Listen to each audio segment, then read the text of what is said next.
우리가 이제 이 모세가 이 36장에서는 이제 야곱이 이제 라반의 집에서 돌아와 가지고 이제 막 디나의 강간 사건도 벌어지고 이러다가 다시 야곱이 이제 베델로 하나님께서 올라가라 이러면서 베델로 올라가서 이제 자기 아버지 이삭에게로 이제 다시금 돌아가잖아요. 그렇게 해서 이제 야곱과 에서가 이제 같이 만나서 또 그 아버지 이삭이 죽고 이제 이삭은 이제 장사가 되고 180세였죠. 180세 장사가 되고 그런 가운데에 보니까 둘이 같이 살았던 것 같아요. 그 아마 이제 성경에는 안 나오는데 이 이제 야곱과 에서가 그래도 화목하게 지냈던 것 같아요. 그런데 두 족속들이니까 이게 이제 시간이 어느 정도 지나니까 이게 너무 자손들도 많을 뿐만 아니라 자손보다 이게 이제 짐승들이 훨씬 더 이제 빨리 이제 번식을 하잖아요. 예? 그러니까 이게 뭐 도저히 같이 있을 수가 이제 없는 거예요. 그래서 에서 족속에 대해서 모세는 따로 기록을 하는 거예요. 그래서 우리가 오늘 읽었던 46절 마지막에 보면은 뭐라고 기록이 되어 있습니까? 이 모든 사람들은 에돔 족장들이고 에돔 족속의 조상은 에서다. 이렇게 해서 에돔이라고 하는 민족의 기원이 에서에게 있다는 것을 밝히는 거예요. 자, 그런데 에서는 우리가 다 알다시피 이제 야곱이 이제 자기 아버지를 속이고 그 이삭이 이제 노안으로 못 보고 있는 그 틈을 타서 이 야곱이 형이 받아야 될 장자의 축복을 야곱이 그냥 받아버린 거예요. 그래서 이 에서는 그 아버지 이삭에게로부터 이 언약의 복을 받지 못합니다. 그 27장에 보면은 이삭이 막 대성통곡을 하면서 자기 아버지한테 나에게도 축복해 달라고 야곱한테 축복을 빌었지만 아직도 남은 복이 있지 않냐, 그거 나한테 좀 달라 이러면서 막 하는데 야곱은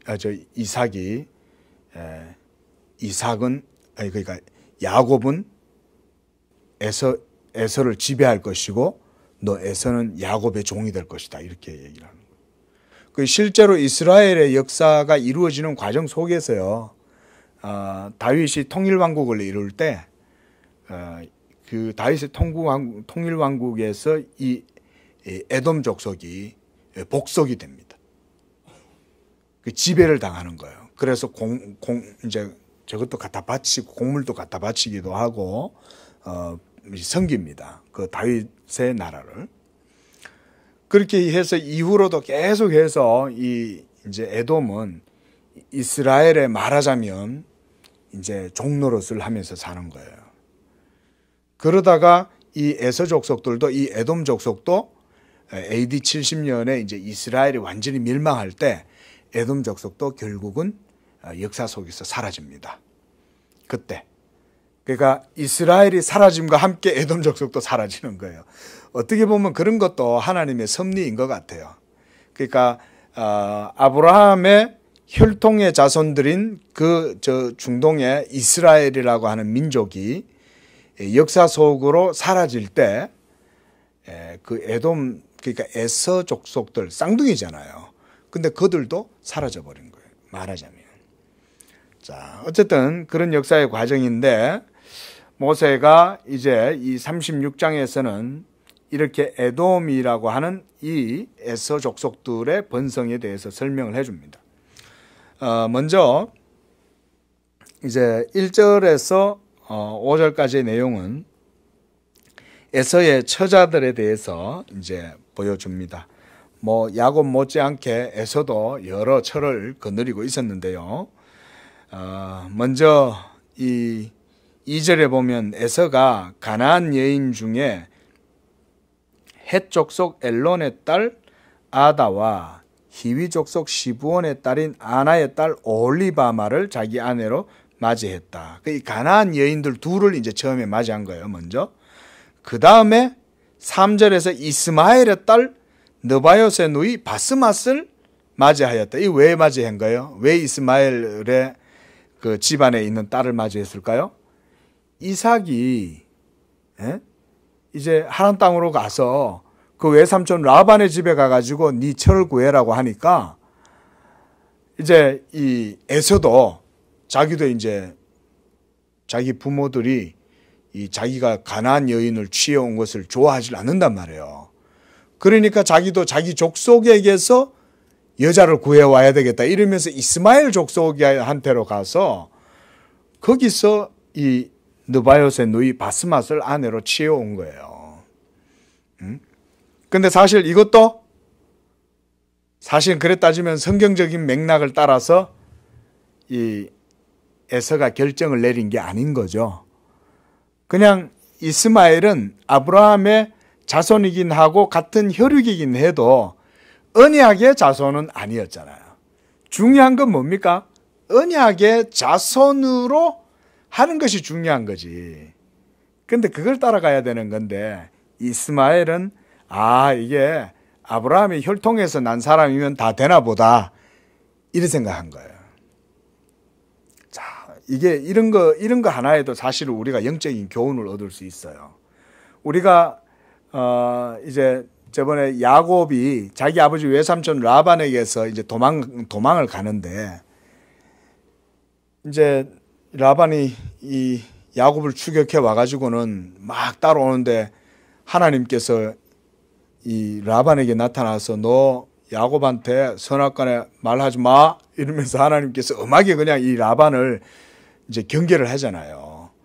근데도 라반은 이 야곱의 하나님의 이름으로 이제 야곱에게 선악간 말은 하지는 않는데 이 라반이 뭐라고 그래요?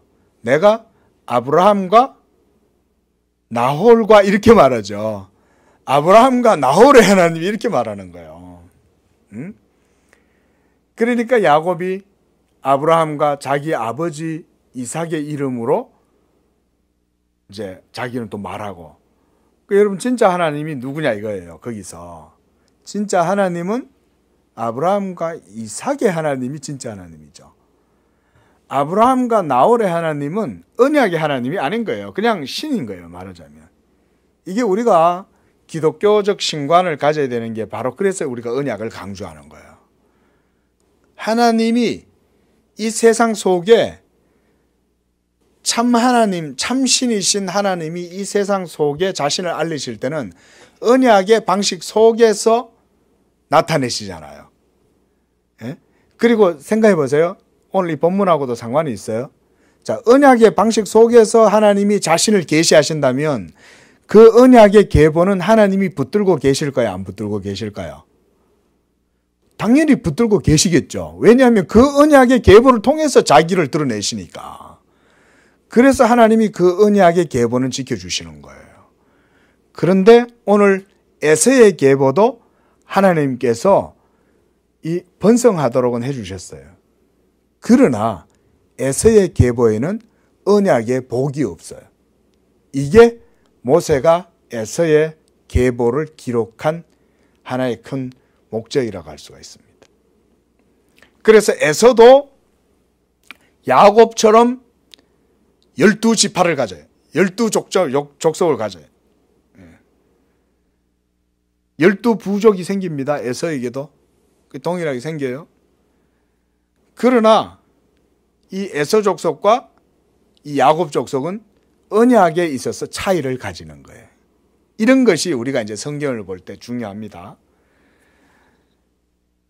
자, 그래서 우리가 이제 3절까지 봤죠. 이스마엘의 딸 바스맛, 그리고 아단은 엘리바스를 낳았고 바스맛은 루엘을 낳았고 오홀리바마는 여우수, 얄람, 고라를 낳았으니 이들은 에서의 아들들이고 가나안 땅에서 그에게서 태어난 자들이더라. 여기서 이 고라가, 여기서 고라라는 이름이 있죠. 이 나중에 이스라엘이 그 광야에 출애굽해가지고 시나이 반도를 막 이렇게 그 광야 40년 길을 행할 때 그때 이 모세한테 대적해가지고 죽임을 당한 그 고라당이 바로 이 고라입니다. 그리고 이제 6절에서 8절 사이에서는 이제 야곱과 에서가 서로 이제 갈려지는 것이 나와요. 자, 여러분, 언약의 사람과 이방인들과는 처음에는 친한 것 같아도 나중에 시간이 지나면 결이 생겨가지고 나뉘어집니다. 예, 이게 믿음의 사람과 그렇지 않은 사람의 차이예요. 예, 결국 이건 뭔 얘기냐면 믿음이 없으면 천국 못 간다 이거예요. 이 세상에서 아무리 잘 사는 것 같아도 결국은 가는 길은 다르다 이 말인 거예요. 이 세상에서 뭐 부유하게 살고 많은 이제 식솔들을 거느리고 살고 기업도 대기업을 하면서 뭐 그래도 결국은 가는 거는 언약을 따라서 천국에 가느냐, 언약이 없는 이 현세의 길을 따라서 걸어가느냐에 따라서 차이가 난다. 믿음의 결이 생기면 결국은 나뉘어질 수밖에 없어요. 그 에서가 6절에 자기 아내들과 자기 자녀들과 자기 집의 모든 사람과 자기의 가축과 자기의 모든 짐승과 자기가 가나안 땅에서 모은 재물을 이끌고 그의 동생 야곱을 떠나 다른 곳으로 갔어요. 여기에서 벌써 결이 생긴 거예요. 결이. 예? 자, 역사가 지나면 뭐든지 운동을 하잖아요. 그죠? 계속 운동이 일어나면 시간이 지나면 점점점 그 운동으로 말미암아 거기 뭔가가 생기잖아요. 그죠? 예? 조미 먹으면 반드시 거기에 처음에는 안 보이다가도 반드시 거기에 조음으로 말미암아 여러 가지 부스러기가 생기고 옷이 해지고 포대가 심지어 비닐봉지조차도 막 다 구멍이 나잖아요. 그런데 보세요. 여기서 중요한 게 있어요. 에서가 가나안 땅에 머무는 게 아니라 야곱을 떠나서 다른 곳으로 간 게 이게 이제 크게 이제 결이 형성된 거예요. 자, 여러분, 만약에 이 에서가 믿음이 있었다면 야곱을 저는 안 떠났을 거라고 생각해요. 오히려 야곱이 자기의 동생이지만 자존심 다 버리고 야곱이 섬기는 그 하나님이 언약의 하나님이고 참 하나님이니까 그래 야곱아 네가 하나님께로부터 복을 받았으니까 내가 네 옆에 있게 해달라. 자, 여러분 언약의 사람과 함께 있으면 복을 받는 거예요. 예수 그리스도의 교회와 함께 있으면 복을 받는 거예요. 말하자면 그런 영적인 원리가 이 구약에도 통하는 거예요. 왜 가나안을 떠나냐 이거예요. 그 할아버지 아브라함과 이삭이 살았던 땅이잖아요. 그들이 그 가나안 땅을 왜 살았어요? 하나님의 약속을 받고 그곳에 와서 살았잖아요. 그러면 이 에서가 지금 나이가 벌써 지금 이 정도 되면 60이 훨씬 넘었잖아요. 그만하면 자기 아버지와 조상들의 삶을 생각하자면 그 가나안 땅을 안 벗어나는 게 사실은 맞아요. 그렇죠? 신앙을 배웠다면. 근데 이 에서는 신앙이 없었던 거예요. 그리고 그는 신앙보다는 이 세상의 현세적인 것을 따라서 결정하고 떠난 거예요. 자, 그 이유가 7절에 나와요. 7절 우리 함께 읽어보겠습니다. 시작. 두 사람의 소유가 풍부하여 함께 거주할 수 없음이라라. 그들이 거주하는 땅이 그들의 가축으로 말미암아 그들이 용납할 수 없었더라. 이에 에서 곧 에돔이 세일산에 거주하니라.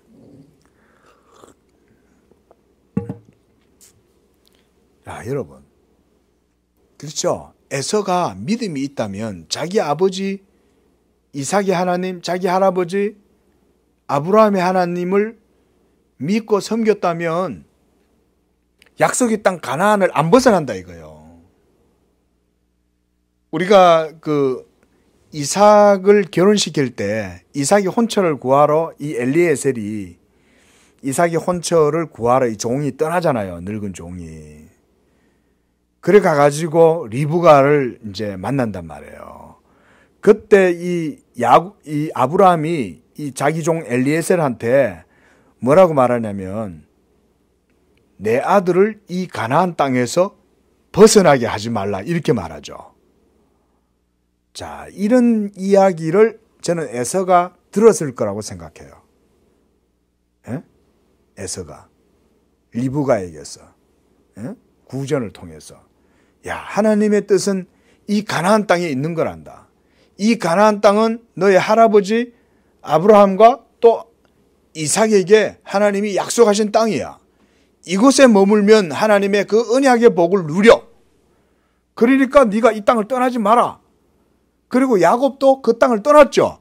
떠나가지고 자기 외삼촌 라반의 집에 있다가 22년이 지나가지고 다시 가나안 땅으로 돌아오고 결국은 이삭에게로 다시 돌아오잖아요. 야곱이. 이렇게 하나님의 언약 백성들은 다시 가나안 땅으로 돌아온다 이거예요. 언약의 땅으로. 그런데 에서는 그 아버지 이삭 옆에서 살다가도 재산이 풍부해지고 더 이상 야곱하고 같이 살 수가 없음을 보고 가나안 땅을 과감하게 떠나는 거예요. 이런 것에서 여러분 에서의 믿음과 야곱의 믿음의 차이를 우리가 면밀하게 볼 수가 있어요. 야곱의 신앙은 언약 신앙이요. 에서의 신앙은 그저 이 세상 사람들의 어떤 종교 사관 정도에 지나지 않는 그런 신적인 관념을 가졌을 뿐인 거예요. 결국은 에서에게는 언약에 대한 신앙이 없었습니다. 자, 이제 그 이후에 9절부터 해서 이제 14절까지의 내용에서는 에서의 자손들로 인해서 12부족이 형성되었다는 것을 보여줍니다. 자, 헷 족속 아다 계통의 이 엘리바스의 자손이 5부족입니다. 그리고 이스마엘인 이 바스맛 계통인 루엘의 자손에게서 4부족이 생기고 또 히위 족속 오홀리바마 계통에서 3부족이 형성이 돼서 부족이 12부족이 형성이 돼요. 자, 이렇게 해서 9절에 보면 세일산의 에돔 족속의 족상 에서의 족보가 이러하니라 라고 말하면서 이제 엘리바스와 또 바스맛과 또 오홀리바마 이런 데서부터 이런 자손들이 태어났다고 말합니다. 그리고 12절에 보면요. 또 이제 엘리바스의 첩 딥나가 이 아비멜렉을 엘리바스에게서 낳았다 그럽니다. 이 아말렉이 나중에 출애굽하는 이스라엘 백성들과 대적하는 이 족속이 또 아말렉 족속이에요. 나중에 이 아말렉 족속이 완전 또 다 진멸이 되는 거예요. 자, 이런 이들로 말미암아서 번식이 되다 보니까 나중에 이스라엘과 충돌과 이스라엘의 역사 속에 항상 이들이 관계를 맺는 거예요. 이들에게서. 자, 그리고 14절에도 고라가 바로 이제 이 에서에게서 고라가 나왔다. 오홀리바마의 이제 출신들이죠. 오홀리바마의 자녀들. 자, 그다음 이 에서의 족장들에 대해서 나옵니다. 그 15절부터 이제 19절까지는 이제 에돔의 자손으로서 족장된 자들 이러면서 이제 그 쭉 뻗어 나온 그 족장들의 역사를 얘기합니다. 뭐 이거 다 하나하나 다 보지도 않겠습니다. 그리고 이것에 대해서는 큰 의미가 없기 때문에 단지 이걸 기록한 이유는 에서 족속의 성장과 역사를 보여주죠. 계보는. 그렇죠? 근데 이들의 역사는 그냥 자연인의 역사예요. 말하자면 고조선이 형성됐다. 뭐 이러면서 거기에서 태어난 이들이 어떻다 저떻다 이제 그런 얘기를 하는 거지. 언약의 계보가 형성되는 건 아니에요. 자, 그다음 이제 20절부터는 이 호리 족보에 대해서 얘기를 하는데 그 땅의 주민 호리 족속 세일의 자손은 로단, 소발, 시몬, 아나 이러면서 이들이 이제 30절에 보면 족속에 따라서 세일 땅에 있는 호리 족속의 족장들이었다라고 또 그들에 대해서 얘기를 합니다. 그리고 이 족속들이 형성되다 보니까 또 왕조가 형성됩니다. 이제 점점 좀 많아지니까 이제 왕권이 형성이 된 거예요. 그래서 31절에 또 소개를 합니다. 이스라엘 자손을 다스리는 왕이 있기 전에 에돔 땅을 다스리던 왕들은 이러하니라. 모세가 이렇게 기록해요. 자, 누구하고 비교하고 있습니까? 이스라엘하고 비교해주고 있죠. 모세는 그러니까 에서의 족보를 기록하고 그들의 형성을 연대기를 기록을 하면서 누구를 염두에 둔다는 거예요? 이스라엘을 염두에 두고 이걸 쓰고 있는 거예요. 그래서 이스라엘 자손들이 아직도 이 왕조가 생기기 전에 초대 왕이 누구죠? 사울이잖아요. 이 이스라엘의 왕조가 생겨나기 전에 이미 에서의 족속들은 번성해갖고 왕조가 생긴 거예요. 그렇죠?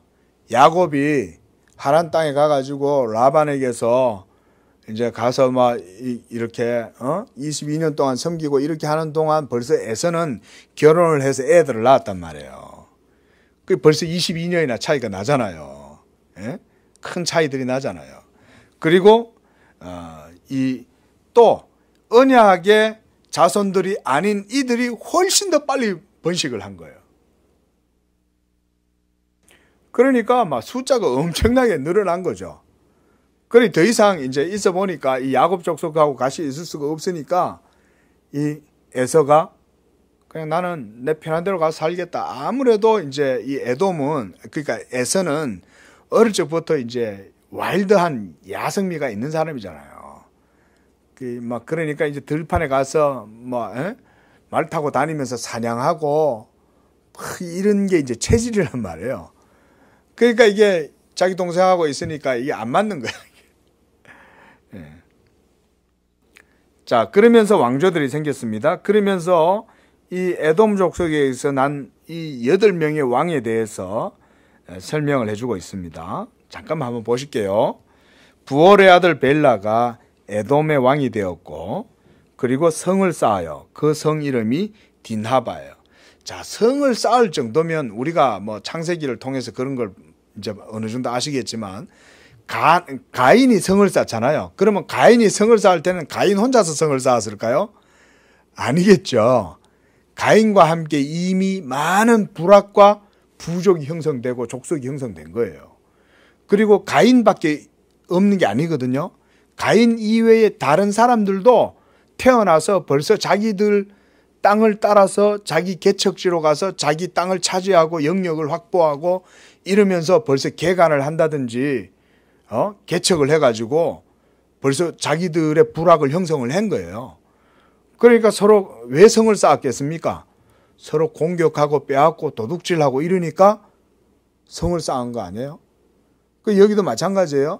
벌써 이렇게 이제 벨라도 자기 이름으로 성을 쌓고 딘하바라는 성을 쌓는 거예요. 그리고 이 딘하바에서 이제 통치하다가 이 벨라가 죽고 나니까 그 다음에는 보스라 사람 세라의 아들 요밥이 또 대신해서 왕이 됐어요. 보통 우리가 왕위 계승이 혈통에 의해서 이루어지는 경우가 많잖아요. 그런데 이 주석가들의 주석을 보면 여기는 혈통의 계승보다는 세습에 의한 이제 지명이라든가 또는 누군가가 이제 반역을 일으켜가지고 왕권을 찬탈한다든가 이런 형태로 이루어지는 거라고 보는 거예요. 자, 여기에서도 우리가 이 왕조가 왕권이 이루어지는 이런 것들도 이스라엘과 어떤 차이가 있을까요?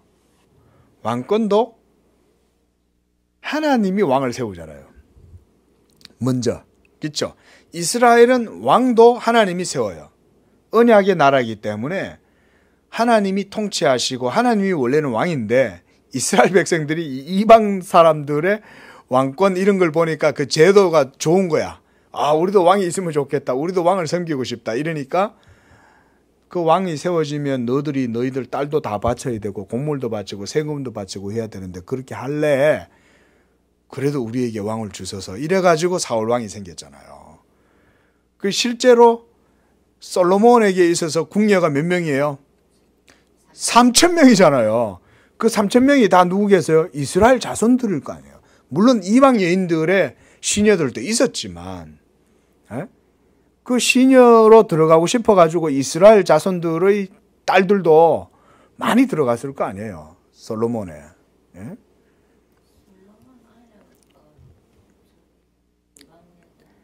자, 이렇게 이제 이 에돔의 왕권들은 보면은 전부 다 하나님의 언약에 의해서 형성되어진 왕들이 아니고 전부 다 한마디로 이제 중원 무림에서 전부 다 이렇게 이제 전쟁해가지고 초나라, 위나라, 오나라 뭐 이러면서 막 전부 다 이 싸우면서 생겨나는 거라고 볼 수 있어요. 그렇게 하면서 이제 요밥이 죽습니다. 그 다음 대만 족속 사람이 왕위를 또 대신 이어요. 그 힘 있는 사람이 이기는 거예요, 이게. 아마 왕을 세울 때 이런 걸 봤을 때 어떤 이제 주석가는 그래요. 이제 여러 부족들, 족속들이 있으니까 왕을 세울 때 힘센 부족에게서 이제 세워지는 거예요, 이게 이제. 예? 여러 부족들이 이제 한테 모여서 이 왕위를 놓고 싸우면 전부 다 서로 이제 다 죽으니까 회의를 했을 거 아니에요. 우리가 서로 싸우지 말고 왕을 추대하자. 이래가지고 누가 죽으면 그 다음에 누구를 왕위를 세우고 이런 형식으로 이루어진 것 같습니다. 그래서 35절에도 보면 후삼이 죽고 부다스의 아들 곧 모압들에서 미디안 족속을 친 하닷이 이제 그를 대신해서 왕이 되었다. 미디안은요, 지금 말하자면 사우디 지역이에요. 사우디아라비아 지역이 미디안 지역입니다. 그 주변에 있는 왕국들이나 주변에 있는 족속들하고도 전쟁이 일어났다는 걸 알 수 있겠죠, 그렇죠? 전쟁을 하면 또 전리품도 있을 거고 또 많은 노예들을 또 붙들어 와 가지고 종으로 삼기도 하고 그랬을 거라고요. 자, 이렇게 해서 이 부다스의 아들이 이제 부다스의 아들이 이제 하닷이 이제 아윗이라고 하는 성을 이제 해요. 이런 게 우리가 보면 한양 성읍을 이제 도성을 옮기고 이런 것들을 이제 이런 거하고 유사한 거예요. 예? 처음에는 딘하바였고 나중에는 이제 아윗이라고 도성의 이름을 이렇게 바꾸고 이렇게 하는 거죠. 국호도 바뀌잖아요. 역사가 지나면, 그죠? 항상 역사가 있으면 거기에는 항상 무슨 일이 일어나고 그러면서 이런 과정들이 생기는데 지금 에서 족속의 왕조도 지금 비슷한 형태를 지금 띠는 거예요. 그렇게 해서 하닷이 죽고 삼나가 대신해서 왕이 되고 또 삼나가 죽고 유브라데 강변 로봇의 사울이 대신하여 왕이 되었어요. 야, 이 유브라데 강변이면 저 이제 북쪽이잖아요. 예?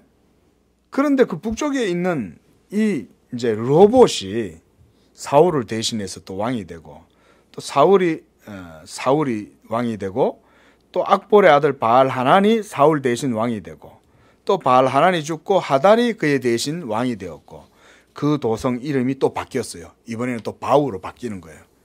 이러면서 그의 아내 이름은 무헤다벨이요 메사합의 손녀더라. 자, 이렇게 이 에서 족속의 역사가 요 짧은 이제 모세의 기록 속에 아주 압축적으로 이제 기록된 거죠. 그 우리가 그래서 우리가 창세기를 볼 때도 마찬가지잖아요, 그죠? 그 계보가 그렇게 쭉 있으면 그 속에 수백 년의 시간이 지나가는 거예요. 그 속에. 지금 여기도 마찬가지입니다, 여러분. 이 속에 엄청나게 많은 역사들이 지나가는 걸 알 수가 있습니다. 자, 그 다음에 이제 40절부터 마지막 절까지는 이제 족장이 여기서 좀 더 이제 보충 설명이 들어가요. 족장에 대해서. 그러면서 모세가 그 에서에게서 나온 족장들을 종족과 거처와 이름을 따라서 나누면서 여기에서 딥나 족장, 알와, 여댓, 올리바마, 엘라, 비논, 그나스, 대만, 밉살, 막디엘, 이람 이들의 족장들의 이름을 더 거명을 합니다. 그러면서 그 구역과 거처에 따른 에돔 족장들이며 에돔 족속의 조상은 에서더라 라고 하면서 이제 이 에돔 족속의 여러 역사적인 연대기를 설명을 쭉 해주고 있어요. 자, 뭐 고대 세계지만 우리가 얼핏 잠깐만 봐도 우리나라 고조선에서부터 시작해서 고구려와 고려와 뭐 삼국 시대와 또 삼국 시대가 또 뭐 전부 다 또 뭐 백제와 뭐 이렇게 다 나뉘어지다가 또 그죠? 또 다시 또 통일되고 막 이런 역사처럼 아주 유사한 형태를 보여줘요, 그죠? 매나 비슷합니다. 그리고 또 이제 한양을 도읍으로 정하게 되고 뭐 이러면서 이제 그런 또 도성의 이름이 또 바뀌기도 하고, 그죠? 뭐 이런 것들도 과정도 어떻게 보면 유사한 그런 인류 역사의 한 과정들이라고 볼 수 있습니다. 결국은 하나님이 이스라엘을 에돔 족속들의 땅에서 살게 하다가 가나안 땅에 들어가게 하시잖아요. 이런 이제 과정들을 우리에게 이제 보여주는 겁니다. 기도하겠습니다.